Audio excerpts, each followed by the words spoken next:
Have you ever been gaming or working online classes and your internet service constantly gets interrupted? First Nations Fiber is about to ensure that just won't happen again. Get ready for high speed at a new level. Click on fnfiber.com and sign up today. First Nations Fiber, empowering people through connectivity.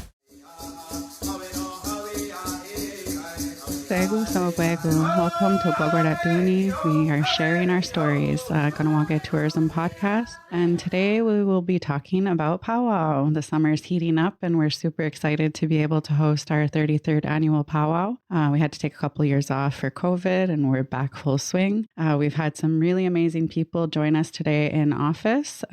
So I just wanted to quickly introduce myself. My name is Bronwyn Gowanahoe Johns. I am Snipe Clan from the Kanien'kehá:ka Nation of Kahnawake, and I will be your host today. And to my left, we have an awesome dancer and MC, Owen Mayo. So I'm just going to give him the opportunity to introduce himself. And across from him, we have Don Barnaby. So, Seguzauguegu, Skayhuyo, Owen Mayo, Yujats. I come from Kahnawake, born and raised here. Turtle Clan, and happy to be here. Yeah. Gwainin Dalawisian, Danage Kapalanchij. Hey everyone, my name is Don Barnaby. I am First Nation Mi'kmaq from Listugush, Quebec, and I am a guest in this community for about the last 12 years. Awesome. So I've had the pleasure of running into Don at quite a few different powwows that I've gone to, either in Kahnawake or in Ottawa at our sobriety powwow that we had last year. And I've had the honor of being able to hire Owen to come to do several events for Kahnawake Tourism, and they both never disappoint. So I just wanted to open up the floor today to let you guys have the opportunity to talk about how you got into powwow dancing and what has it done for you in your lives? So I started, I believe, around 3 years old. Just basically, my parents brought me to the powwow, like many do each year, and they couldn't get me out of the dance arbor. One of the elders that was watching me throughout the weekend told my mom, he's a dancer, right? You should get him some regalia and bring him back next year to dance. And basically, that's how it started. My parents dedicated a lot of time and money to allow me to travel throughout different territories to represent and to meet new peoples. And then as I grew older, I chose to continue to do so after I got sober. It was a way that, truly kept me grounded throughout the summer. Summer months for an alcoholic or addict is a tougher time, especially on those weekends, right? When all your friends are getting together and on different events. This was a way for me to escape from that. I was able to travel to different communities and be around people, healthy people, inspirational people, respected people. And that really, helped me become the person that I am today. So, I met my wife at a powwow. I asked her to be my girlfriend at the powwow. I asked her to marry me at the powwow, and we got married at a powwow. Yeah. Children were basically born and raised into powwow. It's something that, has really brought us a lot of joy and a lot of strength within our connection to who we are as people. And, it's real special, being able to participate in our own socials and in our own ceremonies, but connecting with basically every nation on Turtle Island at a powwow is something truly unique and something that I truly wish that everybody can experience at least once one day. It's amazing. Yeah, for sure. And his wife is an amazing singer. The first time I heard her sing, she brought me to tears. So shout out to his beautiful wife, chills, Lana. You just see, break out a little goosebumps on your arm. Exactly. She sings beautifully. Yeah. So is there anything that you feel that have been opportunities that you've gotten to travel different places through doing powwow dancing? Well, what's quite special is, not only for competition wise, but over time, when you become more respected or more well known, when you bring that good energy to different communities, they also start to invite you back to be head dancers, awesome. or also invite you back to be a part of their head staff to run the powwow, right? Yeah. In all honesty, majority of powwows that we travel to today, I get to travel Turtle Island for free almost, not much comes out of my pocket. I'm able to travel to many different places, to even being able to have the opportunity to travel to Brussels, Belgium with my entire family about 2 years ago with Indigenous Tourism Quebec. So we represented the Mohawk Nation, as every nation from Quebec got a chance to represent themselves out there. So we were there for 13 days, and Nice. it was a really special experience being able to be there with my family, and just to be able to share that good medicine. It was a little bit nerve-wracking being so far away from home, and basically being that one out of a million, us against the world out there. But we got so much love and so much respect out there. I think I've experienced more negative interactions in our territories than over there. And I'm not saying it happens much, but there's always that one ignorant person that thinks they know everything, or that they want to drag you down because they see the power that you carry or your happiness that you carry, right? And that's just negative human beings. They're unsuccessful human beings, as I like to say, because they're just angry at the world, right? But I'm not there to talk about the negativity of it. That's just a tiny little 0.1% of our presentations, but yeah, we got to travel to Belgium this year alone. I traveled to Albuquerque, New Mexico for Gathering of Nations powwow. I got to travel to Seminole Nation in Florida, Fort Lauderdale, Florida, for powwow there. And I saw you were in Manitoba for that big event that they had. Yeah, this year, so right? we're at the largest powwow in Canada, Manitoba Abbey, that's in Manitoba, Winnipeg, Manitoba. We were also in San Manuel, California. So I got to meet and experience some quite unique and special places, and it's beautiful because the one thing that's so unique about powwow is no matter where you go, we all have that same foundation of songs and dances, right? But if you go on the East Coast, you're gonna see Gojwa. You come to Kahnawake or Haudenosaunee territory, you're gonna see smoke dance. You go to California, you're gonna see bird dance. You go to Albuquerque, New Mexico, you're gonna see gourd dance. You go to Seminole Nation, they have their dances. So each powwow is quite the same, but each nation contributes a little bit of themselves in that powwow circle. Right. So it's always something new, something special, like even in Albuquerque, we got to see the white Apache, the crown dancers. And that was that was beautiful. They're very they carry a lot of medicine, and it's their medicine style of dance. They just broadcast a very simple presentation. They don't bring the ceremonial part in there to have presentations, but just to be a part of that and to see that, and you could really see their strength, and you really feel that power, like how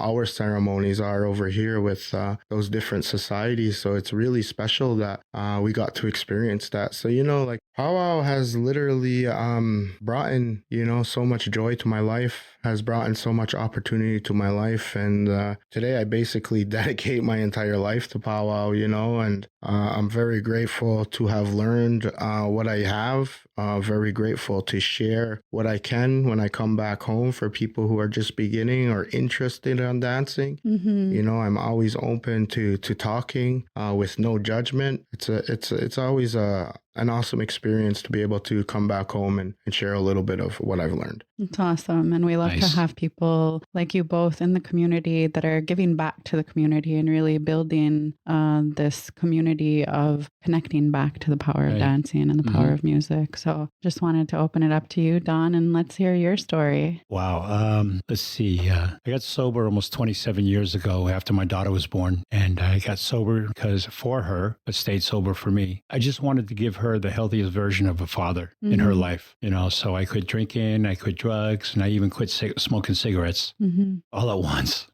It's a big feat. Yeah, and especially I smoked 2 packs a day at the time, but I remember I was about a year sober, and I was living outside of Boston, in the South Shore, and I belonged to a big AA group, and there was a lot of us that were listening to me speak all the time and talking about culture. Whenever I spoke from the podium, I always talked about culture, about remembering where I came from. And I'm a 60s Cooper, so when I was 5 years old, my language and my culture was taken from me, and I was raised by a non-native family, and it was really difficult, because there was it's just no matter where I lived, I grew up in many states in the States. No matter where I lived, it seemed like I was the only indigenous person there, so I stuck out. I stood out a lot, but I still, it was like, I don't want to say like it was in my DNA, but it was something that was just so natural for me to be, like gravitated towards ceremony and powwow. It's a puzzle piece that's missing. Yeah. Oh, for sure. And so I went to this powwow in Long Island, New York, and there was probably about 6 of us that decided to take a trip down there, a couple of cars, and I wanted to introduce them to powwow. And I kind of wanted to introduce myself to powwow, because, I never danced because I felt that I had to have full set of regalia. I just didn't understand. I didn't know that, intertribals, you can just go in. I went to this powwow with like a Led Zeppelin t-shirt and shorts, And I was like, I wouldn't go into the circle. I was watching all these beautiful dancers, So finally I went around and checked out the vendors, and there was this vendor, and she was selling all kinds of beautiful ribbon shirts. So I remember, I wanted to go into that circle, but I wanted to go in like representing somehow and not being just an outsider going in, So I purchased one of these shirts, and I remember taking my t-shirt off and then putting this shirt on, and it was like, oh. Felt like home. It was like a spirit suit, like you're putting on your spirit suit, And so I went over to that circle. I go, I'm going to dance. My friends were with me, like all encouraging me, So I went into that circle and I started to dance, and there was all this beautiful regalia, beautiful beadwork, and I was just so mesmerized by it. And then all of a sudden it started pouring rain, and they scattered. Everybody scattered because they had nice regalia, nice beadwork, Most of them were a lot of buckskin, so you don't want to get that wet because then it weighs 100 pounds. So when the song was over, I stepped outside the circle, and it stopped raining. And the drum group, they were underneath the arbor, so they were staying dry no matter what. So they went into the next song, and I stepped back into that circle, and it wasn't raining. But when I stepped back into that circle and started to dance, it started raining on me again. So I stepped outside the circle when the song was over, and then it stopped raining. So then when I decided to go back into the circle again, it started raining on me again. So then I finally realized what happened was that I decided to get sober, and I decided to change my life, and I was willing to live my life in a sacred manner to the best of my ability. And Creator heard me. And Creator said, if you're serious about this and you want to have a fresh start, let me wash away all that the stuff that you carried with you. It was a cleansing for me, and I never left that circle after that. Oh, that's beautiful. And I've I don't know how many powwows I've been to. Like I was down living in Boston, and it was really hard for me to powwow because the drums there weren't feeding my spirit. And I would get frustrated, but I wouldn't even know why. Like I'd have a resentment going to the powwow because it was the only thing that was like available to me, And the drums were like bloom, bloom, bloom, bloom, so slow, and my spirit was alive and it was awake, and it was happy, joyous, and free. I kept my spirit hostage for so many years, and that now it was happy, joyous, and free, and it just wanted to dance, So my father came down to visit me, and watching my dad dance, that's why I wanted to dance, because watching my dad dance, like, it looked like he just floated across the grass, and he was a very, very respected faith keeper, traditional elder. He wouldn't say he was a medicine man, but I would see that he had hands-on healing, that he could heal people from like cancer. And, he was very, very, he was a badass, and so we had reunited and developed a relationship. And when I wanted to get sober, I asked him for help, and I came back home, and I was living in the States everywhere. I lived in Las Vegas for 12 years, but, for those 10 years before I got sober, I was helpless, hopeless, and homeless, living on the streets, trying to find out who I was, and and daydreamed about being sober, daydreamed about going to powwow, daydreamed about being traditional, daydreamed about embracing my culture. And I never had a chance to do that. When I called up my dad and said, I want to come home, it was funny. It was like, I said, Dad, I'm traditional now, so I want to come home. And all of a sudden I heard my dad laughing really hard, and the phone dropped. And then my little brother picked up the phone. He's like, what'd you say to Dad? He's like laughing over here. I said, I told him I'm coming home because I'm traditional now. And I hear my brother laugh. My other little brother picks up the phone. He's like, he was young, and he wasn't even a teenager yet. And he's like, what did you say to them? Because they're laughing over there. They think it's funny. I said, never mind, man. Never mind. And my dad came back on the phone. He goes, listen, son, just because you have a jacket that has some fringes on it doesn't make you traditional. You want to be traditional? You have to walk this path. You have to walk this road. So I came home to Listugush, and him and I built a lodge together, a medicine lodge that only fit 2 people, us facing each other, and all the grandfathers in the middle. And usually in sweats that after per round, you can like open up, let the steam out, or sometimes some of the elders want to smoke a cigarette, or, but when you're in a medicine lodge like that, the door closes and it doesn't open until 4 rounds later. So I came out very humbled, blisters on my face, and I didn't have a chance to escape, but by doing so, my spirit was awoke. Yeah. I tried for 10 years to get sober and I couldn't do it, and I think there was something that was missing in my life, and that was spirituality, and my dad had that. He was a respected elder. He brought the ceremonies back to our community, back to the Mi'kmaq people. He's the Medewan society. And after European contact, they took those teachings out west to escape. Oh, wow. 35 years ago, my dad went out there, and his teacher was Albert Lightning, a Ojibwe elder, and he gave him these teachings and he brought them back to our people. So my dad was responsible for powwow, bringing powwows to our people and bringing teachings to our people. A very, very respected elder. So, when I started to dance, and, I had the opportunity to dance with him a lot. And there was a time when, it was 3 generations, me, my dad, and my son. We all danced together, and it was awesome. It was a men's traditional, and it was in Boston, and it was a men's traditional. And so all the men were out there dancing. And then all of a sudden I felt weird, and I looked around, and all the men were in a circle. And it was just my dad, myself, and my son. 3 generations dancing together. That's beautiful. And it's, how do I feel about powwow? It saved my life. I can honestly say that it saved my life, because it brought me spirituality. It brought me to ceremony, and for me, I really only prefer to do traditional powwows, because I like when there's like a sweat lodge on grounds. Like in Listugush, we have a sweat lodge on the powwow grounds. Nice. And the sacred fire is away from the powwow, because, prayer is sacred, and we should be able to pray in private, and so, when you offer tobacco up at the sacred fire, I started to get more in touch with my spiritual being that I had left behind for so long. And that began when I was 5 years old, and that was taken from me, language and culture, and being reunited with my dad saved my life. It really did, because he brought me to ceremony. He brought me to powwow, and I have my brothers are singers. They're powwow guys. Not just a whole family affair. Yeah. Both of y'all. So it's so beautiful to see that. When my dad passed away last year, right before Father's Day, and all the young guys, well, older guys now, but they're saying when they were kids that my dad used to take them around in this old powwow van and take them to powwows, and they were just learning how to sing. They were just like young teenagers, and now they have young teenagers, And so, it's, like I said, I've never stopped dancing, but I think from years of experience of being on the powwow trail that I listened a lot, I had to learn how to listen so I could listen to learn, and I started to hear teachings, and I started to hear stories. And then I was putting on a sobriety powwow in Boston, and I decided to MC, and try to, teachings are just words that come from the mind or that come from the mouth, but when you share those teachings, then it becomes knowledge. And so I wanted to share my teachings so they could become knowledge, and share that knowledge with the people, and next thing I know, I was asked to do it more often. And when I was down there in the Boston area, it was like those powwows down there is like they needed somebody to teach them, It wasn't just about teaching the spectators, but teaching the participants. Yeah. And that went on.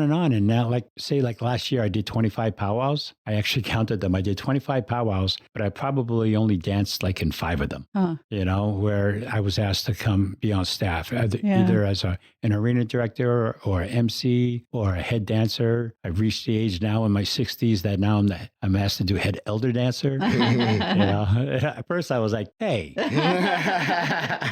dance these 18-year-olds. What are you talking about? And our styles of dance have changed over the years too. The older I got, when I was young, I just wanted to go, fast and furious, and I thought that's how you dance, Northern style. You were just going fast. My spirit was loving it because it was being fed all that time. Then the older I got, my body was reminding me how old I was getting, And so then all of a sudden I began to realize that us traditional dancers, we have a story to tell, so that's why we dance. Traditional style is because we tell a story. Yeah. Like my wife tells me, she's like, you never dance the same. Every time I watch you, you're always dancing differently, different steps or doing different things. I'm like, I got a different story to tell.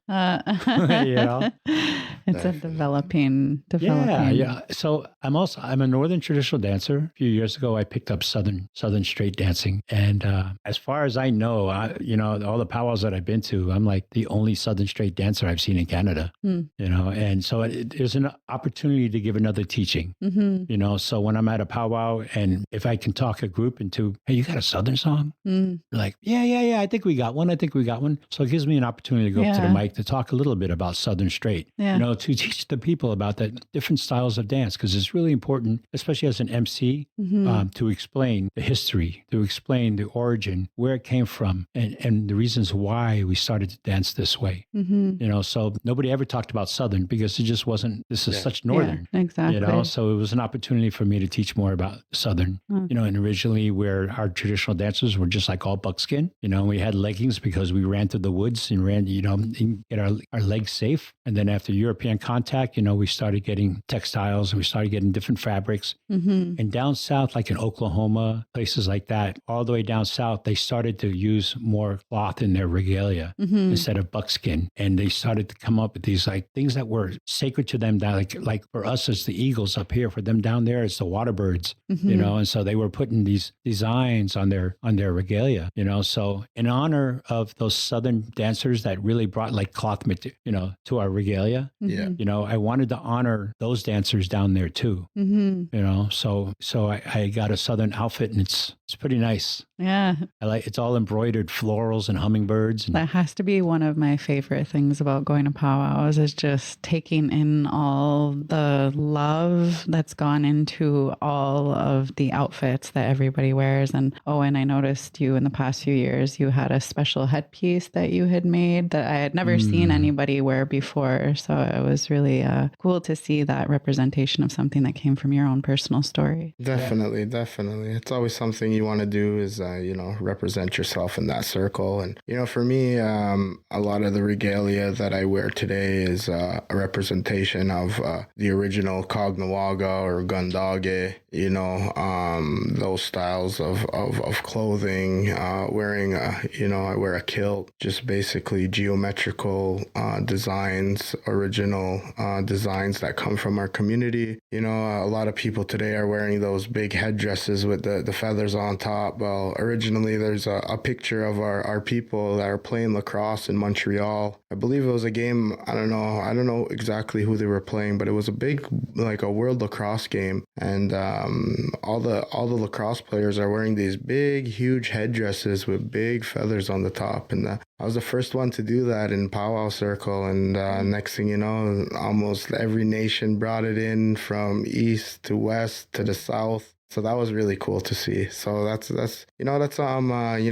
grandfather, the late Stuart Phillips, was a historian for Caughnawaga. He discovered he found a lot of the different, archives with the Jesuits and the Iorì and different stuff. So he knew a lot about our people and about how, our community came to be and basically, where we came from and just that whole process. So as much growing up, I was kind of tired of hearing them talk about Gandage or Cognawaga or the Jesuit priests. You know, I didn't realize that was being engraved in my brain for when I matured enough to realize how fascinating that really was. So, you know, I really wanted to represent our people in a good way and bring back those original ways, as I find at times we may be just going away from how we used to be, you know, and, you know, I wanted to bring back those regalias at a time when we were,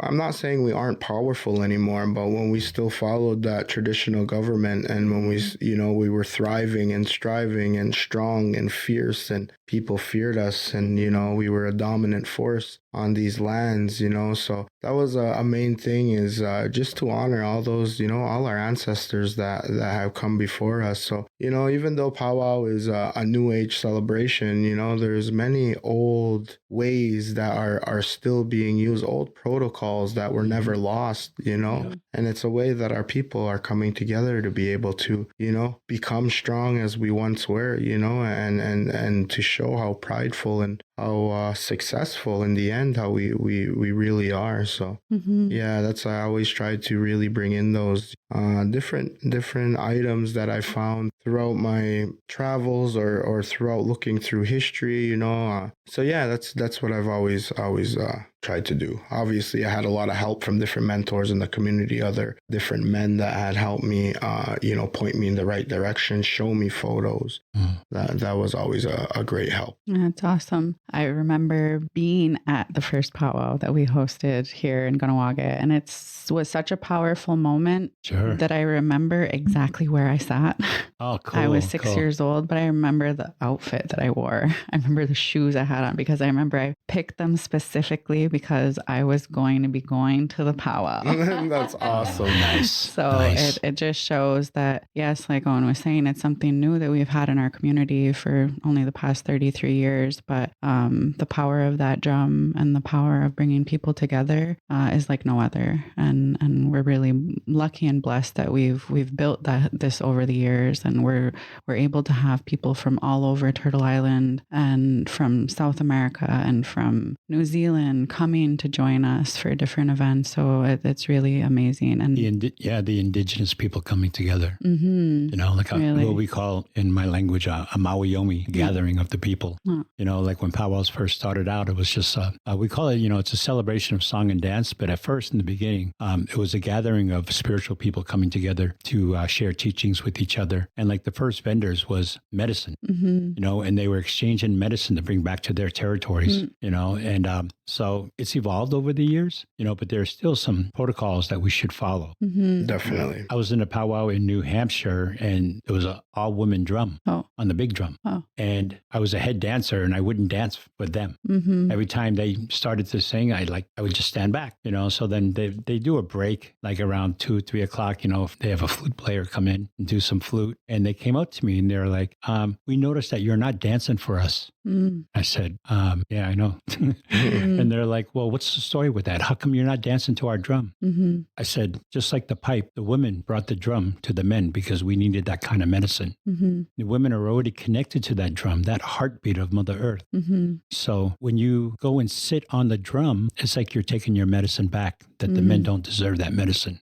But when you stand around them and you sing, you're supporting the men, you know, and you're giving them the medicine that they need, continue to give them the medicine that they need. So I said, you know, that's the old ways, you know, because they were like really like new age, you know. And I was like, they said, well, you know, this is the 21st century. You need to get with the times.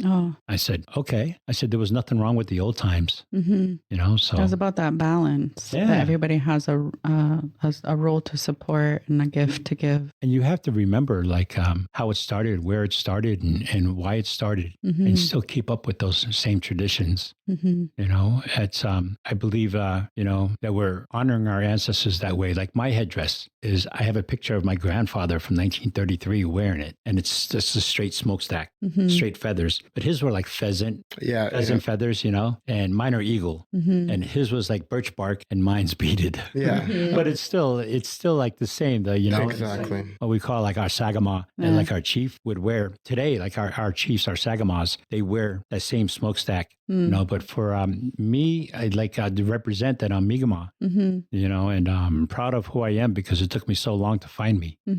So I'm proud of who I am and where I come from. So I want to remember that. And when people see me, like when I wear my northern outfit, it has double curves all over the place, and in my regalia, and I wear that smokestack hat, and I feel like my ancestors are dancing with me when I'm, especially in my territory. There's a lot of great powwows in the Maritimes and Mi'kmaq. We have 25 reserves. Yeah. So we're, there's 100,000 of us, so it's like my bucket list is to dance in every Mi'kmaq community. Oh, wow. And I only have like 4 left. Oh, that's amazing. So I'm trying to knock another one off this summer because I don't know how many seasons I have left. I have diabetes, and it really affects my feet. I have neuropathy in my feet, and so it always feels like I can be walking on a mattress, and it feels like I'm walking on down a gravel road. Oh. So it's always like my feet are like always like on fire.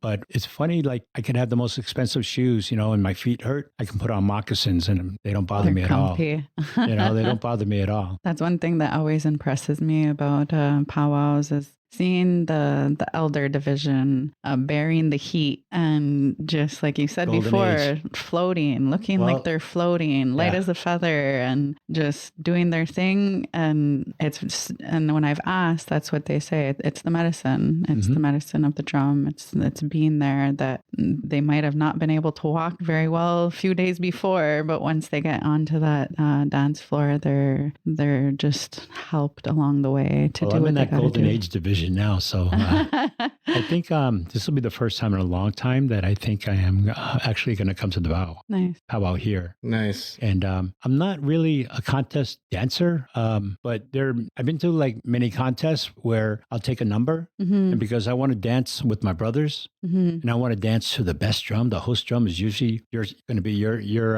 for your song, So then there's been many times where I've danced, and then I've gone to one end when we line up, and I walk down and I shake everybody's hand and I just keep on walking. Yeah, you're just there for it. It'll be perfect timing because there's a Wabanaki drum that's going to be here this year. Oh, really? Yeah, Which one? I can't tell you. Yeah, it wasn't posted yet, so I can't say who's coming, but yeah. All right, I'll talk to you outside. Yeah.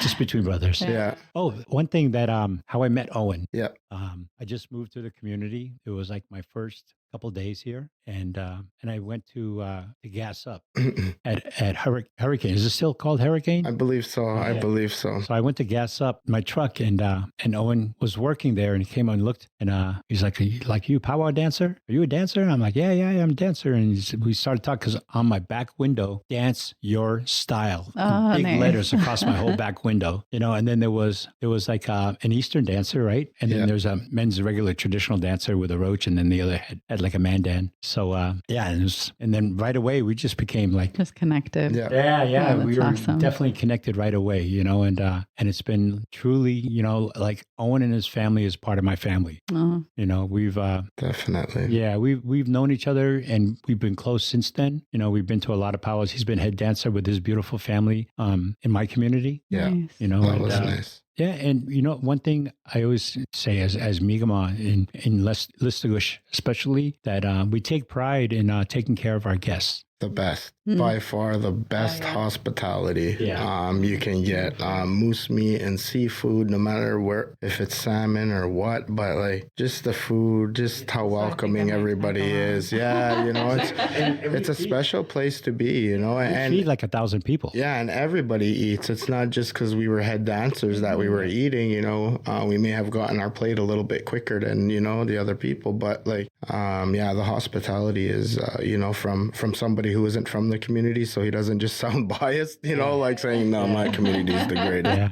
The Maritimes is, he got Tim Hortons coffee and just drinks, and just well taken care of. They're very, always thinking ahead of the dancers and for the spectators. And, before anything happens, they're already 10 steps ahead of schedule. So it's just nice to be in a place where you feel like you matter and that they care for you and share that love for you enough for you to enjoy your weekend as much as possible. So, it's definitely, if you've never been to Listugush or to a Mi'kmaq powwow, I highly recommend you take the time. It's, to take a trip in the summer. It's beautiful territory. Exactly. Especially we're like right on the Restigouche River. Yeah. And then you turn around and you got the hills and mountains. Nice. With just like a couple of miles away. Were you guys the ones that got hit with really bad weather last year? Okay, yeah, I heard about that afterwards. That was so hard where I had my dad's ashes.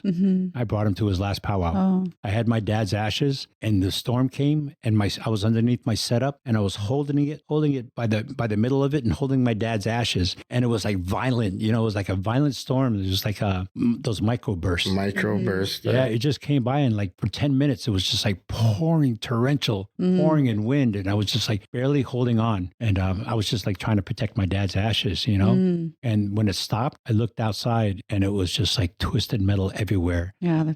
My canopy was the only one that was still standing. And like everything, like all big hooks and everything was like ripped right out of the ground, And even mine, I ended up throwing it away. Yeah. Because the metal bent. The metal bent a little bit. But right after that, we have a huge circus tent for just in case. And they rent it. And it's like $10,000 for the weekend, and a huge circus tent so they can bring it inside if needed, And we have a pretty big circle and each year it seems like the arbor keeps on growing and getting bigger and bigger, bleachers everywhere. And so it was like a lake everywhere. The water was so deep because it rained so much in that short time. And so we brought it inside. And by the next morning, the town had come in, all the town workers, and they graded it all out, brought in dirt, and it looked like everything was dry. It looked amazing. like it never happened. And they did it overnight. They worked through the night to make sure that everybody had good powwow grounds for the next day. That's so awesome. Yeah, I was in Aguasasne at their powwow last year when I heard about how rough it was for you guys at your powwow. And we had similar weather. It was on. For both of us, it's either it's going to be really hot and it's going to rain one day. Yeah.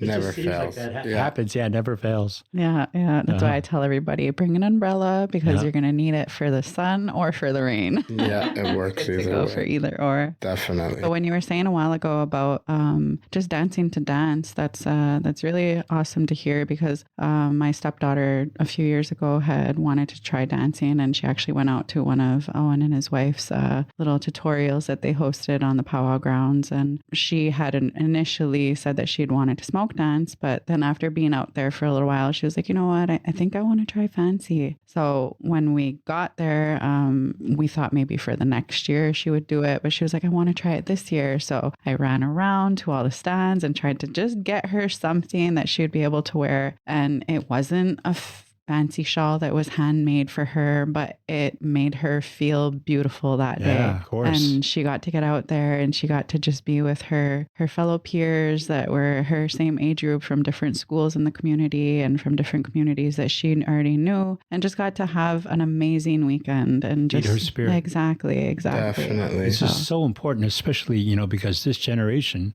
our children, they have a lot of responsibility because they are the ones that we're going to depend on to carry our songs, to carry our stories, to carry our dance styles, so it's important for them to start young that we could, they say that after a child is born, that within 2 weeks you should take them to a powwow, because when a child is born, for all their lives so far, all they heard was boom, ba-boom, ba-boom, ba-boom, was their mother's heartbeat. I've seen babies underneath speakers, like right by speakers, and the drum is so loud, they're asleep because it brings them back to a place where they were safe and warm and secure. That was literally, they were in their literally mother's womb. Yeah. So that's why they can sleep so easily. That was my son's first powwow. He was 2 weeks or maybe a week old and went to join his dada, John. He was dancing a powwow in Verdun. It was the first powwow of the season, so it was indoors. And I think it was first week of April, and he's sleeping. Yeah. That's awesome. Yeah, but he was lucky to have that influence in his life from the time he was born. So we have some amazing videos of him under 2 years old where he's dancing men's traditional around his dada's living room, and he's doing all the moves without being told. He's just knew them and the honor parts of the song, and so that's really awesome. And he's always had, like, at home, I would always just go on YouTube and put powwow. So he would get to hear from California what he was talking about, the bird dance. So he would get to hear different places, the different songs that they have. And he got a drum in his hand when he was his first birthday. So now he has this amazing love for music, and he's able to pick up a tune so fast. So it like you said, it's so important for them to have that around them and to have that connection to the beat of the drum. It really is beneficial. The drum is the oldest instrument that there is. You know, sometimes it was used for dance, for ceremonies. Sometimes it was used for communication, you know, Definitely. for distant, you know. So that was our very first instrument, was the drum. You know, my godson is 4 years old, and he is right away, he was drawn to the drum right away, you know, and he dances. He's from Massachusetts, so my wife's tribe. So he dances like Eastern style, you know, Eastern warrior. And it's funny, like last year, we bought him a hand drum for his birthday, and it had their signs, like the domes. They do domes as well, and also double curves. So we had both on it, and a bear. I'm Bear Clan, but after he was born, we left the hospital in Worcester, Massachusetts, in the city. We left the hospital, and when we got on the highway, a baby cub ran across the highway. Oh. Wow. Bear cub, and I was like, what? Like, I could understand a raccoon or a skunk, you know, but it was a cub that was running across the road, the highway. So it was like Meant for him. Muinjij, you know, this his traditional name is Muinjij, which means little bear. Oh, beautiful. You know, because we're the godparents. You know, so we bought him this drum, and he was always playing it all the time. And so a couple of years ago, we were asked to go do a water ceremony down there. And so I'm just like joking around. I got my drum, he's got his drum, and then I just sang to him the Mi'kmaq honor song, and I played it. And I said, okay, let's go. And so he jumped in his mom's car, you know, and then we jumped in ours. And my sister-in-law took a video behind her. He's in his car seat, and he's banging on the drum, banging. He's going, "Give me the dominance." He started singing the song. And then when we got to do the ceremony, since he wanted to sing that song again, we sang that song. And you know what? He was right on beat with me. And he was only like 2 years old. He was right. Usually, like when they're that age, you know, they like they beat it really fast, or, you know, he was just right on beat with me. You know, and it was so awesome. And then we took him to we were at Menipanagia last year, and they had a hand drum contest. And so he was 4 at the time. He just turned 4. So we had a hand drum contest, and he's like, "Can I sing?" I said, "Sure. You want to go sing?" Yeah. So he went up there, took his drum, and he started singing some song he made up, but he was like right on beat, and he wasn't, you know, he wasn't all over the place, you know, he didn't even need to repeat himself again, you know, but he kept on going. He didn't know that, you know, 2 push-ups and you're done. I'm like, "Hey, MJ, that's it. That's it." He goes, looked at me. He's like, "Thank you," and walked away. Well, I just saw a video that went viral last week. I don't know if you guys saw it, but saw a group of young boys out west were at some sort of animal sanctuary, and they started drumming, and the bears all came out and sat right in front of them. Wow. It was so powerful. Yeah, so powerful. So when you're talking about that reconnection to the spirituality and to the connection of the world around us, it's really through these moments that people don't realize are as powerful as they are. We haven't broken the natural laws. No. You know, we haven't broken those natural laws. So those are the 4-legged, the winged ones, the creepy crawlers, you know, they know that they're safe with us. And I want to say, like, even during hunting season, they know that they're sacrificing their life, you know, to feed a family or to feed a community. You know, so our hunters go out there and they put tobacco down and give thanks in honoring that sacrifice that animal made for us. You know, in our community, we're salmon people, you know, so like my dance stick is all beaded salmon spear, you know, and for everybody in the community, all the fishermen, when their first catch, they give away to the community. Oh, that's beautiful. The hunters are constantly giving to the community. My brother hunts, and he might keep 15, 20 pounds of meat for himself, and the rest goes out. The rest goes out to the community, not even our own family, like to the elders first who need it, you know, and that's the way it should be. That's the way, yeah, it should be, because that's the way it was for generations and generations, for thousands of years, that we always take care of our own. I know in Onondaga, I was really happy to hear that there's actually jobs that are created by the nation for a certain amount of men hunters in the community to provide meat for the nation, a certain amount of women to work the gardens for the nation. So that's really a prototype that I hope to see implemented across different communities. But hearing those stories like that from your community, it's we need to backtrack to the way that of this simpler life and caring about each other. And I think that when people start connecting more with their spirituality, it'll come naturally. So that's where we have this hope with seeing the group that Owen works with, all these young ones that he's able to bring all over the place and show them all these opportunities that doing this good medicine for yourself is going to give you and the future of the community. It's really this step in this positive momentum that we need to have to undo all the negative that's happened in the past. So really awesome to have you two that contribute so much positive to our communities and other communities, because it's a ripple effect of positivity. Thank you. It's just our ways, right? Yeah. But we've been lost for a minute. So it's good that we're getting back to the But root. we also realize that we were lost, and we also understand the importance of refining ourselves. Exactly. And going back to the old ways. Like when I told that women drum group, and they were like, "Oh, won't you get with the times?" I'm like, "There's nothing wrong with the old ways." So let's continue to follow the old ways, because there was nothing wrong with it. Yeah. I liked what you said earlier too about going to different powwows and getting to see that little glimpse of every little bit of that unique flair of the area where you're going. I went to a powwow in Texas, and here we get to see fancy dancers. The men fancy dancers are always these beautiful regalias that are so beautiful to look at, and they always put on a good show, but I've never seen that version. So when I was in Texas, when they had the dance off between the two fancy dancers to mimic that role in that standoff in the fields, how it used to be a long time ago, that was a whole other level. So I was like, I knew I always loved fancy dancers, but that was a whole other level of Definitely. Like chicken when they go into battle. Yeah, exactly. Well, right now, if you go check out powwows.com, you're gonna listen to it a little bit late, but the World Chicken Dance competition is happening in Siksika Nation in Alberta. Oh yeah. Ooh, It's amazing. I've to see how many chicken dancers there is out there. Yeah. that's one of my favorite dance styles to watch. And once you go down south to That storytelling. once you go down south to that fancy dance, right? Because it originates in Oklahoma, right? And it's mimicking. A young boy went out and he seen a horse that was kind of going not like crazy, but kind of jumping around, getting prepared for a storm that was coming. And he was fascinated at what the horse was doing to kind of warn his herd or warn other horses in the area of what was coming over that mountain. And he started doing spins and twirls up on top there. And that little boy was fascinated what he was doing. So he went back and he started to dance like that horse and represent that horse. And now they use those styles and how those men kept so fit for war, and how quick and agile they were to run through those plains or run through the different territories.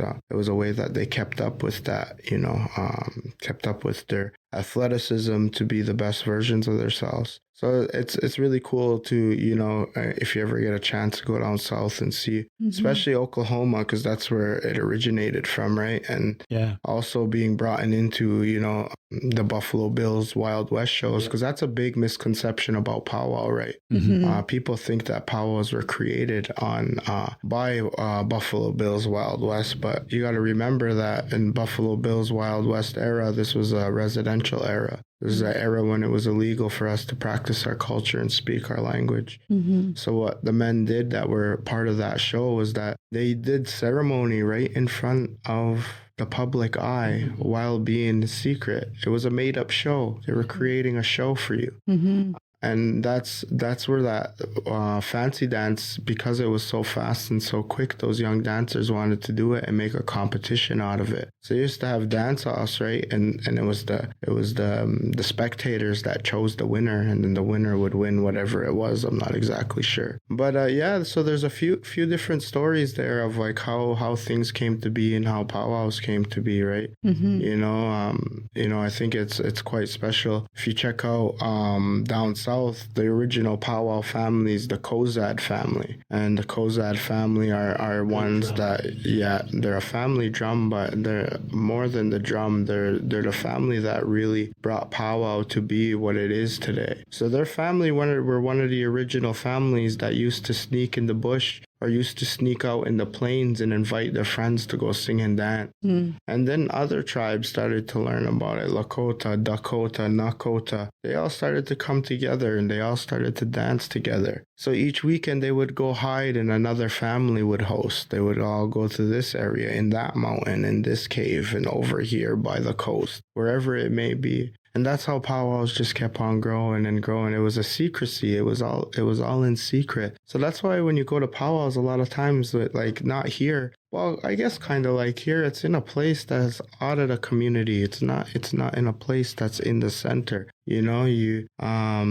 In California, when we went to the powwow, it was like, whoa, the powwow's over here with just mountains all around us, and all of a sudden there's a powwow ground. That was really special to be out there and to be right in the homelands of the Kozad family and to dance to their drum, and got to see them also in Seminole. I think another special thing, because out west, right, our people been fighting colonization since the 1600s, when their people only been fighting since the 1800s.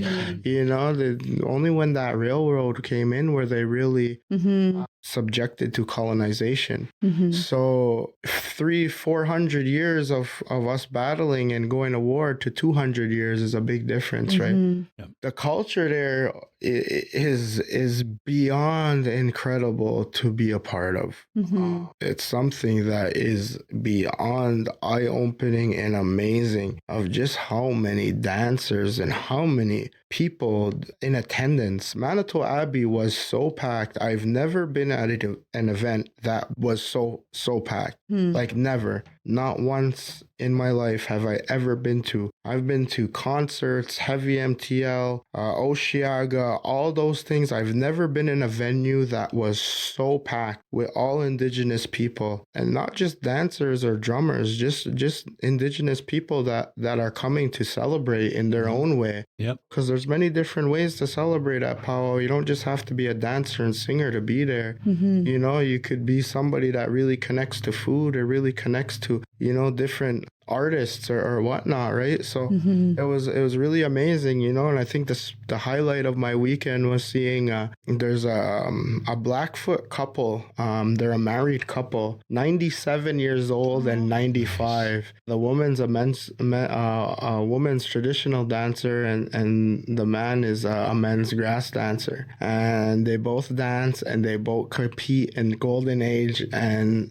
it was beyond amazing to just see, and just to be with somebody that has seen so much, and to watch somebody that's seen so many dancers in their lifetime, right? And they seen that real original. When he was a boy, that 97-year-old dancer, when he was there, was that warrior that was fighting. And exactly, those old warriors, right? And those teachings that they carry, and I think another brilliant thing was Wab Canoe being there and being part of the powwow and being part of the celebration, and just seeing how many indigenous people are there. Like, Winnipeg seems like a huge res. I don't know if you've ever been there, but there is every corner you look on, every store you go on, at least 50% of the population is Cree or Blackfoot or it's beyond amazing to see so many indigenous people in one place, And it's not to say that our people aren't prideful or our people aren't, but we're definitely not even close to how highly populated they are in certain areas, right? you know, and that all goes to, you know, our history and what we had to endure, right? You know, even for like, you know, because we have like, you know, for my wife's tribe, the Atikamekw people, they're 99 percentile in first language speakers. They're also 7 hours into the mountains. Yeah. With 2-hour drive to the next town. It's a lot easier to keep your language when you're so far away from everybody, right? When you know, they may have not been involved in many wars and they were able to, you know, continue their language and their culture quite strong, which is quite amazing to be a part of, you know, where our people were battling for the last piece of fish. Yeah, exactly, you know, so it really makes a huge difference I've seen in my travels, and just making me understand a little bit about myself and our people a lot more. And you know, definitely I gained a whole lot more respect for our own people and our ancestors by traveling out there. You know, being from Kahnawake and being Mohawk, Ganyagehaga, but being from Kahnawake in particular, we are a loved people, and everybody knows who Kahnawake is. You don't even have to tell where you come from. They already know where you come from once you say Kahnawake. They already know about us fighting in 1990. They already know so much about our resilience and our power and our strength.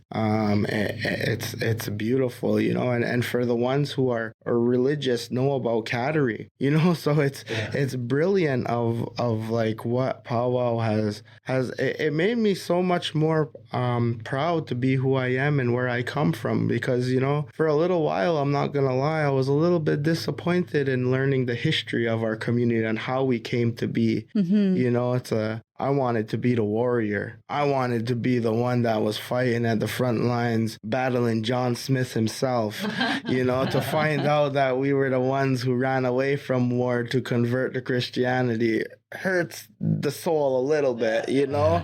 But then it also made me realize of how, you know, how resilient, how powerful we truly were, you know, and then to find out more about the reasonings of why we had to leave those areas, because not only were, you know, Samuel de Champlain the enemy, we're also getting bombarded by the East Coast natives, by the Southern natives. Everybody was coming after us because we were the dominant nation for so long, right? So it made me really realize a lot about our people going to powwows. And like Don said a while ago, I wanted to talk about too, is powwows opened the door to so much more ceremony, so much more healing. It's that first step that opens the door to realize of how much pride and how much opportunity is in there to find yourself, you know. I think for so long, you know, a lot of our people are so lost. We don't know how we're lost. We don't know why we're lost, but there's that emptiness, right? And you said it, there's a puzzle missing, right? There's a piece that's missing there. Then you find ceremony, you find powwow, you learn your language, you speak your language, you know, even if you're not completely fluent in the language, but you're using it as much as you possibly can. You know, that fills that void. You know, for me, powwows, like Don said, it saved my life. I'm working full time in one of the prisons in Montreal, and I'm in there with no education. I'm in there with absolutely nothing. I'm in there with grade 6 from Garuhianuna. That's all I got. I ain't got no high school. I ain't got nothing but culture, language, powwow, and that's I did a degree in itself. Exactly, really right? And it's something to really be proud of, right? Because, you know, I say this all the time when people disagree with me for hiring me for different events. Oh, well, that's expensive. So, well, there's more brain surgeons in the world than there is people that do what I do. So if you think that that's too much, well, that's on you. You can find somebody that is less knowledgeable or less, you know, and do whatever you need to do, right? You know?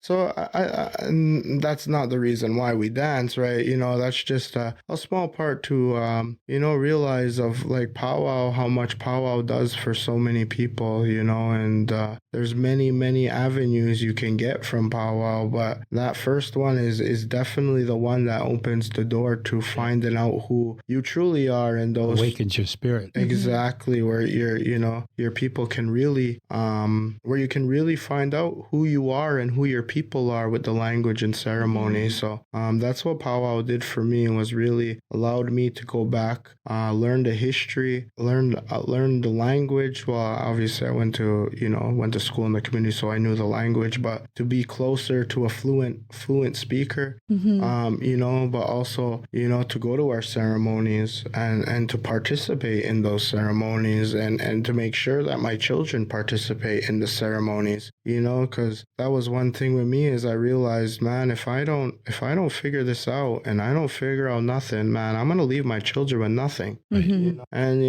I may not have $1 million in my back pocket, but what I can do is share as much knowledge and culture so they'll never have to search for that empty piece that I had to search for so long. Mm-hmm. So giving them a head start. Exactly. Many more teachers than a brain surgeon ever did. Yeah, exactly. Yeah. And it's really interesting to hear about like how much for us it's that connection back to spirituality, but also working for Kahnawake Tourism, having our little information booth set up there. We get to greet so many people that are coming from all over the world that are coming to share with us in our celebration, and they're missing that piece too. So them hearing the power of the drum, we've had people start crying at our table because they just feel that spirituality that they've never felt before. And Tom Porter explains it so perfectly. Like Owen was saying, it's been for us 400 years of assimilation, but it's not that much dust to dust off to get back to the roots, whereas people that are coming from Europe have been disconnected from that spirituality for over 1,000 years. Right. Yeah. So it's a lot more dust to dust off, but there's still hope to get back to that connection, because at some point the whole world was living in this balance with the world, with nature. Things started changing different places and they lost their way a long time ago. So, but there is hope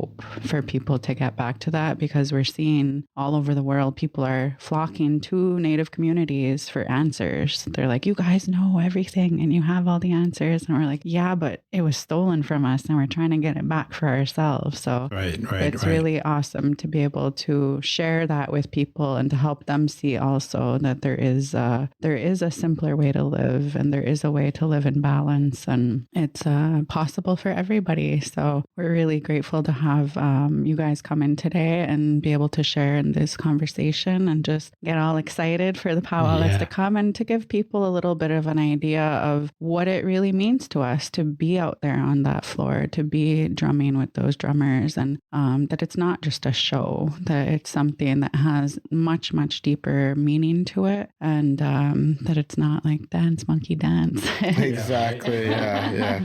It's been about 8 years, I guess 8-9 years since I've danced here. But I'm really actually looking forward to it. It's nice when I hear people come up to me and say that they don't consider me a guest in this community anymore. I've had chiefs come up to me and tell me that. I've had PKs come up to me and tell me that, they consider me a community member. Because, if you're trying to do positive things, I try to do, live my life in a positive way, no matter where I go, it's just because it's who I am, and so it's nice when, like, I approach KSCS about sobriety powwow. I'd already put on 11 sober powwows, and I wanted to provide a safe place to where families could go to come together in ceremony and song and dance, because usually, like, the adults, they go out on New Year's Eve, they leave the kids behind with the babysitter, but I wanted to provide a safe place where you can make beautiful memories together as a family, and the first year I had 3 weeks to put it on, it was crazy, and it was a fun time. Yeah, it was, and like 150 people showed up, ran out of food, and Owen helped me a lot with it, and then we, last year they gave me 3 months to put it on, and we had 400 people or more show up, and it was nice, to see that many people, and then I had one of the elders come up to me and say, last year and this year you had 4 drums. Sometimes we only have 2 for our big powwow, but you had 4 drums. Well, I only invited 2, but drum groups traveled from, LC Sibuktuk, from Bangor, Maine, from Indian Island, all the way at the top of New Brunswick. And they came because they just wanted to sing. So it was really, really beautiful, and this year we have I say this year, it's still the 31st. We have Walking Bears. We have Wabanaki Confederacy is coming for our host drum, host Northern. And we have the Walking Bear Singers, the Southern drum coming from the States. Oh, awesome. So it's a little bit different, but you'll see like the first two push-ups are just like the normal, but it's like slow. And then it builds up. And then the last two push-ups are fast and furious and thunderous, So, and then, and of course we'll have smoke dance specials. Oh, awesome. It's nice to be able to give back to wherever I live, because I've been kind of like all over the place. I've lived in different communities, different cities. You talk about California. I went to high school in Santa Barbara, California.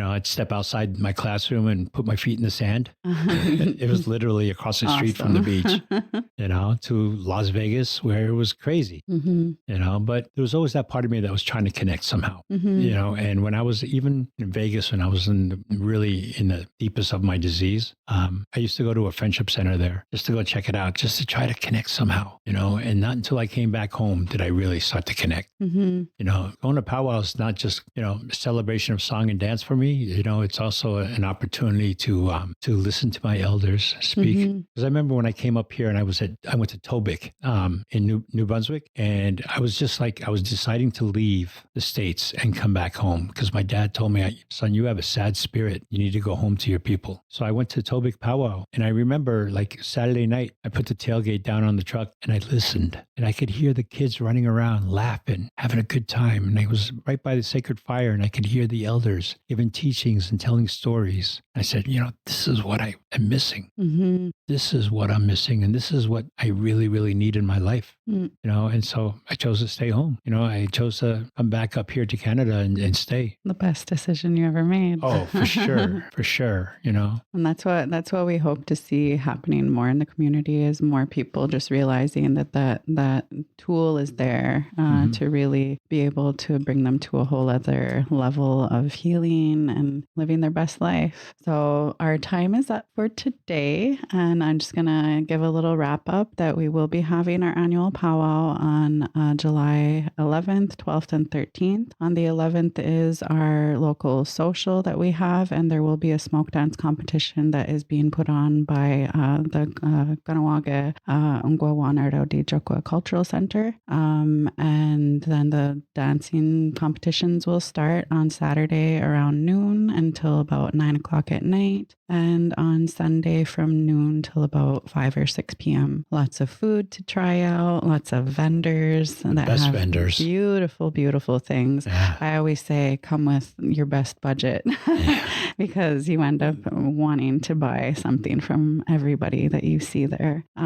We will be doing a new configuration this year, so you won't be paying at the bridge. You will be driving onto the island, parking, and then walking up to pay from different pay stations. So either cash, prepaid, credit card. Dancers and drummers will have their own special line for them also. So we're trying something out a little bit new this year and trying to accommodate those growing crowds.